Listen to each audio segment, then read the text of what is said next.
Okay.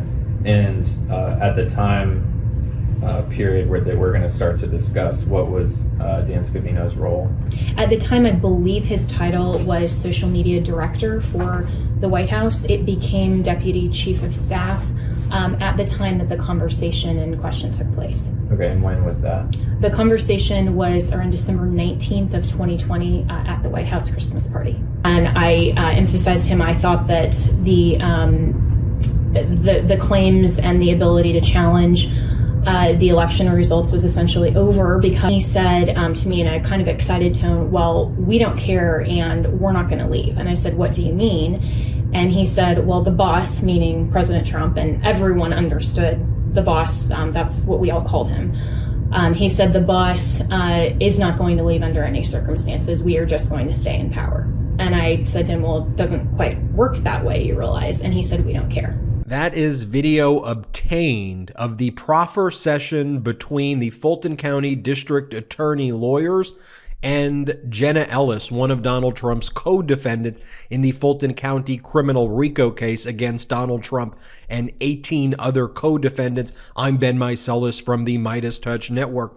As part of the plea deal by Donald Trump's lawyer, Jenna Ellis, and Sidney Powell, they had to submit to a proffer session where they couldn't invoke their Fifth Amendment right against self-incrimination, and they had to discuss everything that they were aware of regarding the crimes by Donald Trump, their other co-defendants, and the crimes that they committed. That was some portion of Jenna Ellis's proffer session, obtained exclusively by ABC News. Now here is a portion of the proffer session from Sidney Powell. This proffer session video was also exclusively obtained by ABC News. Play the clip. There was a big shouting match in which Rudy called me every name in the book, and I was the worst lawyer he'd ever seen in his life. He called me a bitch. Were you ever around when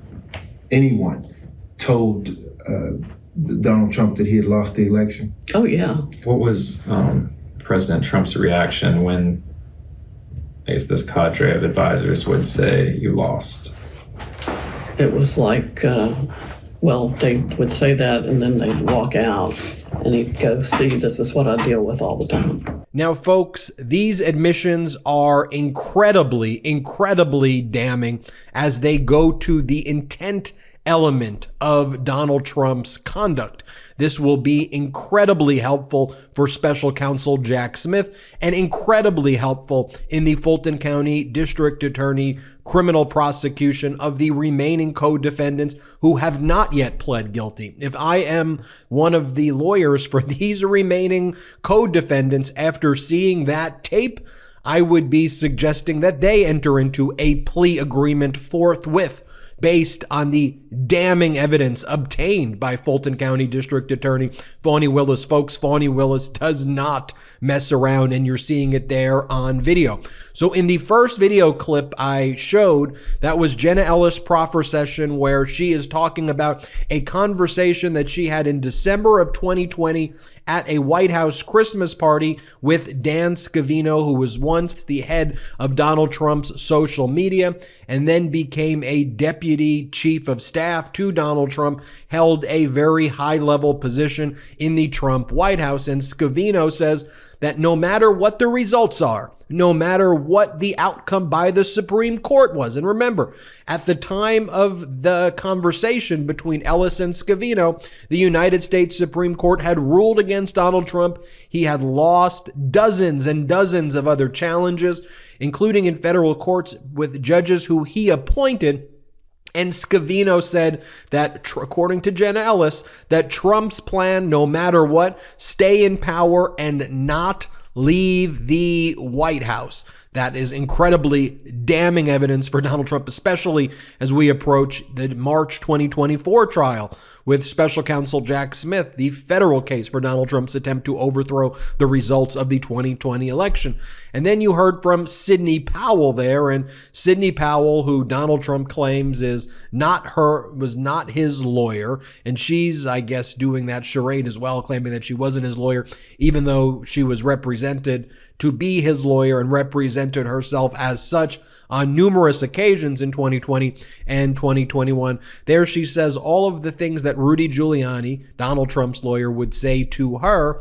And she confirmed that Donald Trump heard from all of these other lawyers, from all of this other counsel, that Donald Trump knew that he had lost the election, and that he just wanted someone to tell him what he wanted to hear. Here's the article, by the way, from ABC. The boss is not going to leave. Proffer videos show ex-Trump lawyers telling Georgia prosecutors about efforts to overturn the 2020 election. ABC News obtained video from interviews held with Jenna, Ellis, and Sidney Powell.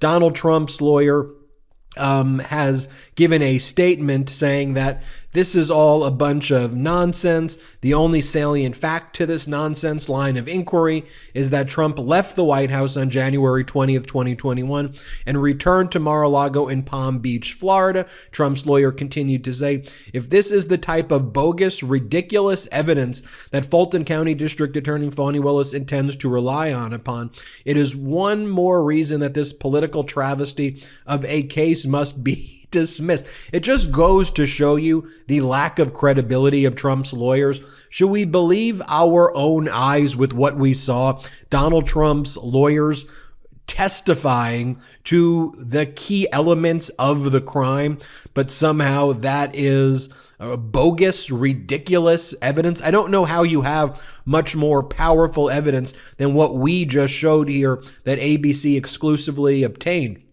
One thing to also take notice of, folks, is we've been covering Donald Trump's particularly unhinged behavior, even more unhinged than ever, where he parrots the language of Hitler and Mussolini, and he talks about vermin and this and that. You can watch our other videos for that, but Donald Trump usually acts even more unhinged when he knows a story like this that could be devastating is going to drop, folks. And in terms of a devastating story, it doesn't get much more devastating than this exclusive that ABC just broke. Although another big story broke at or around the same time, folks.